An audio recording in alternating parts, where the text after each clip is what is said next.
Hello everyone, my name is Dr. Talia Marcheggiani. I'm a naturopathic doctor with a special focus in mental health and emotional wellness. And today I'm going to talk to you about how to make one of my favorite breakfasts to recommend patients, the morning smoothie. The smoothie is a complete meal and I always recommend it in the mornings because it's a great way to take care of a lot of your daily recommended nutrients in terms of protein, vegetable, antioxidant-rich berries, and a healthy source of fat. I always recommend somewhere between 20 or 30 grams of protein in the morning for people with depression and anxiety, as well as digestive issues, hormonal imbalances, anything like fatigue or chronic stress, because when we wake up in the morning, we've been fasting for at least 8 hours. Sometimes in healthier cases, it's actually better to fast for 12 hours. And so throughout the night, our blood sugar hasn't been stimulated. We haven't been increasing our blood sugar throughout the night. And so when we start our morning with something like, in North America, like we usually start with a piece of toast or some sugar-rich cereal, our blood sugar goes from the lowest point, since we've been fasting for so long, and spikes. And then around 10 a.m., a couple hours after we've had our breakfast, our blood sugar will drop again, causing symptoms of hypoglycemia, which can worsen stress. It can trigger cortisol release and cause fatigue, worsening of anxiety and depression. And then throughout the day, our blood sugar is going to go up and down as we start to crave sugar again, and it's more likely to throw us off our kind of balanced state that we want to be in. So I start by recommending 20 to 30 grams of protein to my patients in the morning, and they often ask me, what can I eat? And I'll recommend something like leftovers from the night before, like a chicken breast has about 30 grams of protein. A lot of my patients ask, can I eat eggs? And eggs are wonderful to eat, but in order to get 30 grams of protein, you have to eat about 5 or 6 eggs, which is not typical. We usually eat 1 or 2. Although eggs is a great addition, and you can throw eggs into your smoothie as well. It's also important to get a nice source of fat in your smoothie. So this is something that we often leave out. We don't put fat sources into smoothies, and so I recommend something like ground flaxseed or coconut oil, olive oil if you have it lying around, avocado. You can even throw your fish oil in if you're that kind of person. And I always throw in a leafy green, which you can't taste. A cup of something like spinach or kale. This is a source of leafy greens. It's full of fat, soluble vitamins, as well as things that help us detoxify the estrogens from our body and keep our hormones balanced. This is something I always recommend for women with irregular periods or heavy periods or things like PCOS. So this is polycystic ovarian syndrome, endometriosis, infertility. So anything that causes estrogen to go off. And if you've read some of my articles, you know that a lot of us suffer from estrogen dominance. This is just more estrogen than progesterone in the female body. Even men can suffer from this, and that's because we're just exposed to so many things, so many toxins in our environment that are activating estrogen receptors. So by eating leafy greens, we allow our bodies to detoxify a lot of those xenoestrogens, those toxic estrogens in our environment. So all you need is a blender. So I like to throw in just some baby spinach, pre-washed. I just kind of eye it and throw in a couple handfuls, like that amount. This is, a couple servings of spinach.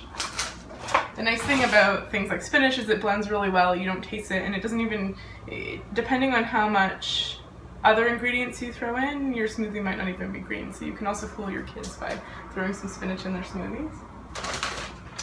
I always throw in some frozen berries, so you can put in blueberries or berry medley.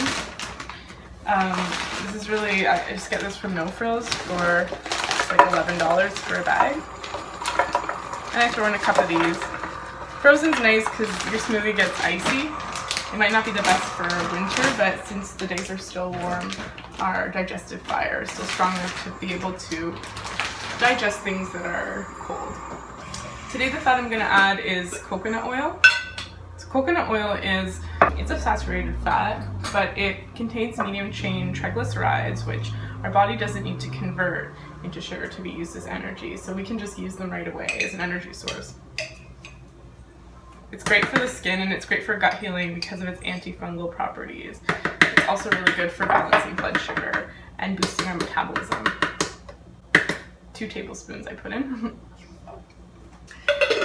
Fats are great medicinal foods. You can throw in a couple tablespoons of olive oil if you have cholesterol issues, blood sugar issues.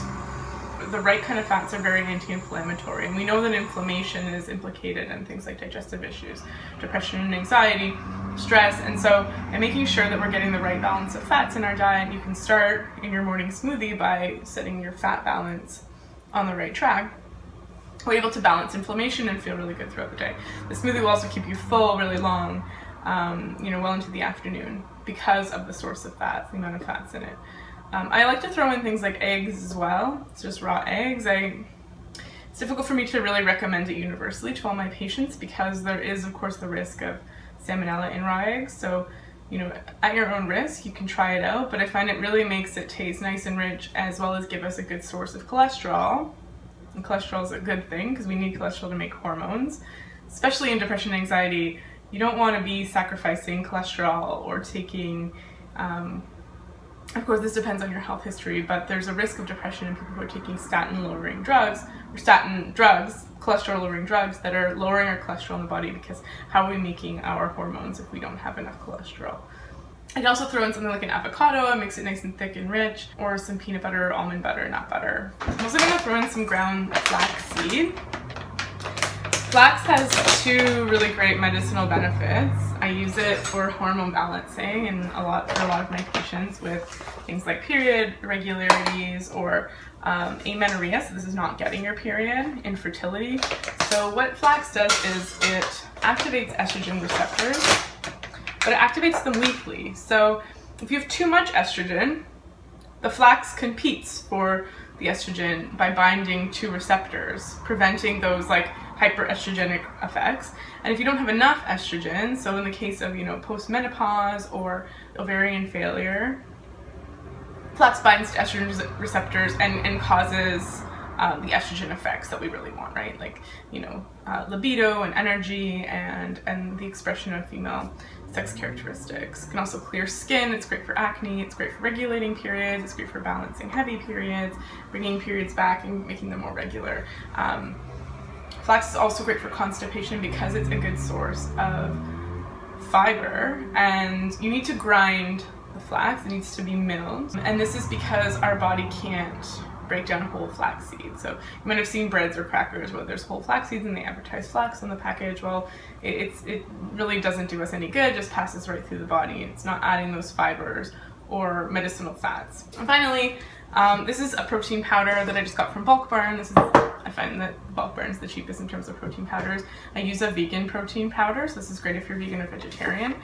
Whey is the best absorbed form of protein, but personally I have a food sensitivity to whey, casein, and other dairy products, so I go with vegan protein, which is a mix of pea protein, hemp protein, rice protein, but you can also use a whey. If you're sensitive to dairy and not sure if you're sensitive to whey, always go with a whey isolate, because whey isolate doesn't contain casein, which is the protein in milk that most people react to, so it's just pure whey. In my protein powder, I also mix gelatin. So gelatin is just like a crystallized powder. So I put in 1 scoop of protein powder for 30 grams of protein. So gelatin comes from the hooves of animals. It's rich in collagen, and it can actually increase the amount of collagen in the body. It's an incomplete protein, so it has a lot of an amino acid called glycine, which most of us are deficient in because we don't get a lot of glycine from the meat of animals. It's actually located in the collagen. Glycine is a really calming neurotransmitter. We use it to bind minerals, so if you're my patient, you might have been prescribed magnesium glycinate, which is an easier absorbed form of magnesium, also a source of glycine to help calm the body. It activates those suppressive neurotransmitters, the GABA pathways in the brain, so great for calming anxiety, great for preparing us for sleep, but it doesn't make you tired for the rest of the day. And what's great about getting a source of collagen is that it can help with gut healing, so it can really help with the integrity of the gut in leaky gut situations. And it's great for the skin and hair, because we know our skin is made of collagen, as well as our joints. So, you know, if you have acne scars, if you're suffering from premature aging or sun damage, a couple tablespoons of gelatin or collagen hydrolysate is a great thing that you can do every morning. So I'm just going to add in, as your liquid source, you can add in something like water, like I usually just use water, or almond milk. I'm going to use coconut milk today because it's delicious. I'm going to mix a little bit of coconut milk with water, just tap water. I'm going to add some tap water. So how much water you add depends on how thick you want your smoothie and the quality of your blender. I fill it up to about 500 milliliters. I like to eat a lot in the morning. So put it into your blender. This is my smoothie pre.